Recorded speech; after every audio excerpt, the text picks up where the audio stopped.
What's up guys?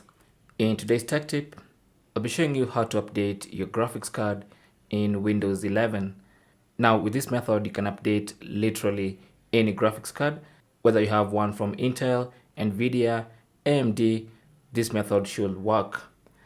Now the first step is to know what graphics card you have, the manufacturer, the name, the model number, all that information. And you can do that by going to the task manager. So right click on the start menu and then select task manager. And if for some reason you see something like this, simply click on more details and then click on performance and then scroll down on the left hand side pane and click on GPU. That's the graphics processing unit. That is your graphics card information. Now, as you can see, my graphics card is the Intel HD Graphics 630. There's a high chance yours is different, but at least we know the name of our graphics card. So what you want to do is open your favorite web browser and then type in the name of your graphics card.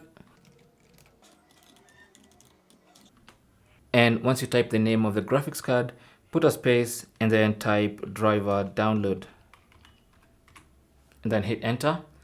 And more often than not, it's going to take you to the website of your graphics card manufacturer, to a page where you can download the graphics. So I'll just right click and open this in a new tab.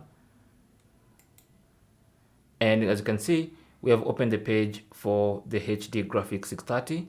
Click on drivers and software. And as you can see, we can download and install the latest drivers to update our graphics card.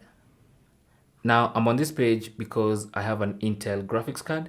If you have an AMD graphics card, then you'll find yourself on the AMD website. And if you have an Nvidia graphics card, then you should find yourself on the Nvidia website on the relevant page where you can download and update the graphics card. So all I need to do now is download and install. And it's as simple as that. That's how to manually update any graphics card. Thanks for watching. Leave your comments and questions down below, and good luck.